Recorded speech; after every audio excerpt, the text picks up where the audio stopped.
Hello, my name is Margaret Adele, and welcome to another indie book review. And I'm back on sci-fi, because of course I am. This time I am reviewing Scavenged by Scott Arbuckle. This is all about a young boy named Orion who is kidnapped by the Greys. Yes, those good old-fashioned sci-fi Greys.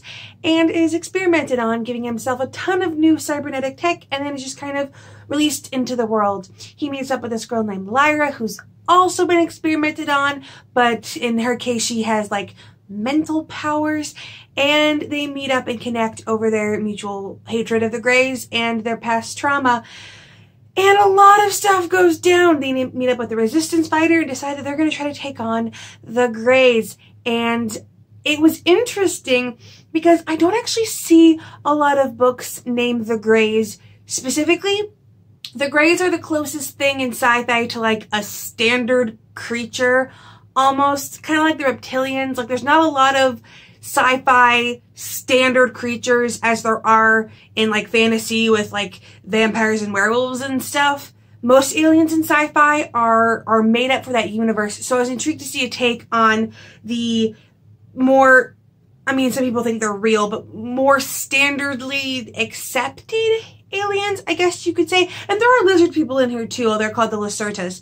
But in this case, the Greys were very true to form, being unknowable, evil, creepy looking, bug-eyed things that didn't really seem to care about anyone or anything. They just did weird stuff. It's very hard to understand the logic of the Greys in a lot of ways. They're less of like, they're almost like not a known enemy in the book, so much as they're like a force to be reckoned with. Like there's something to be survived, but you can't really like, there's never going to be like an argument that much back and forth. But I was immediately intrigued by the idea, and then I found out reading the little extra part down here that this is actually, I feel like it's almost basically a tie-in game for a tabletop RPG called Xenoplicity, which I have not played. I don't exactly have a large group of friends to play tabletop RPGs with. I feel like that time in my life has passed me. But I could very easily see that this was meant to be a universe for a tabletop RPG, because there would be things where I was like, oh, okay, this is obviously a character type. Oh, okay, this is obviously, this big thing would be a boss. Like, these would be sections. Like, I could see, and the settings were done very well. They all felt very different.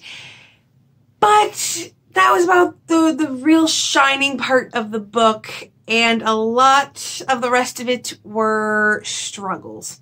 Now, I don't know if this book is meant to be YA sci-fi. I mean, the synopsis plays up the teenage characters a lot, even though there is a third character, Auriga, who is also a major point of view character. But one of my big problems in either YA or books that prominently display teenagers is really overpowered teenagers that are essentially just 20-somethings in teenage bodies for no apparent reason. And both of our characters are like that. Orion is 15, Lyra is 16. And at the ripe old age of 15 and 16, they've got like a rap sheet of things 3 hours long. And it's really weird for Orion because, well, yes, he is an orphan. His parents only died like 3 years prior. So the idea that he suddenly has like all of this experience doing stuff is a little bit strange, considering the fact that he still had guardians up to 3 years ago. But like Lyra talks about being like a gun runner and knowing guns and all of this very 20-something stuff.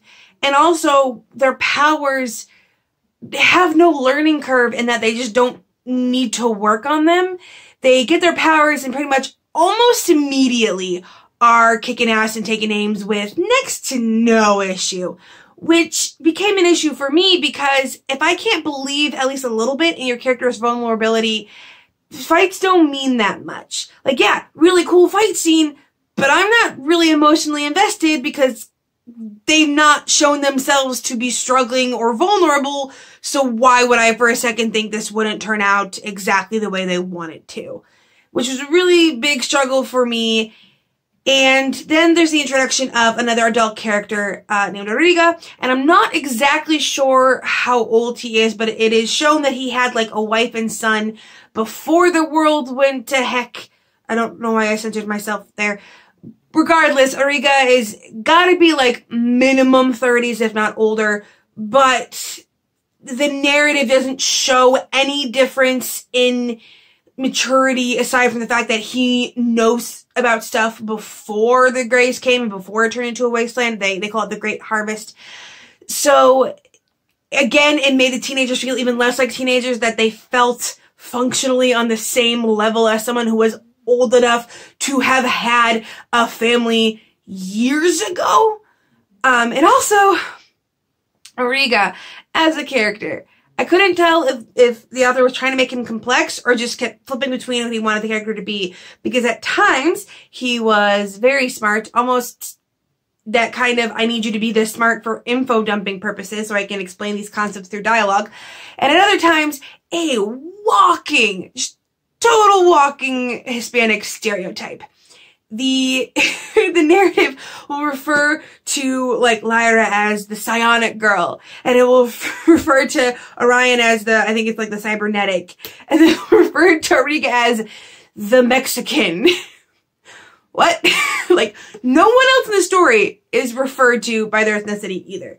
Mostly white, couple other Hispanic, like, side characters that are really just there to back up Auriga, and then I think one character is described as having mocha skin. But Auriga is repeatedly referred to by the narrative as the Mexican, which is weird. And at some points, he'll devolve into, like, saying a Spanish phrase every other word and calling everyone muchacho. And I was like, why? And it kind of, like, turns on and off.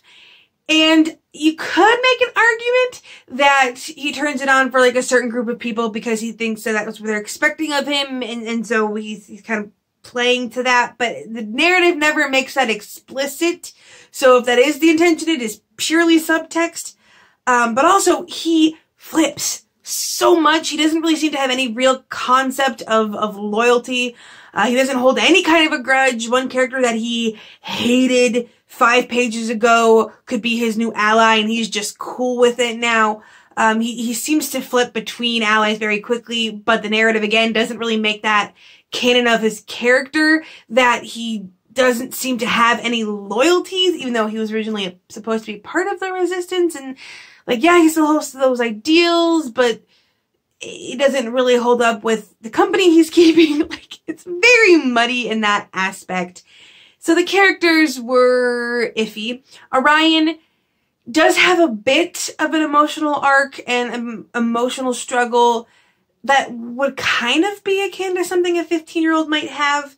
But again, it makes no sense for him to be 15. Mostly because they also talk about the fact that Orion had been visited by the Greys before to get, like, this computer thing in his arm before they abducted him again to give him full cybernetic implants. The thing is the book mentions that, like, oh, they couldn't abduct him and do fully cybernetic before because he was, like, too young. He was a kid.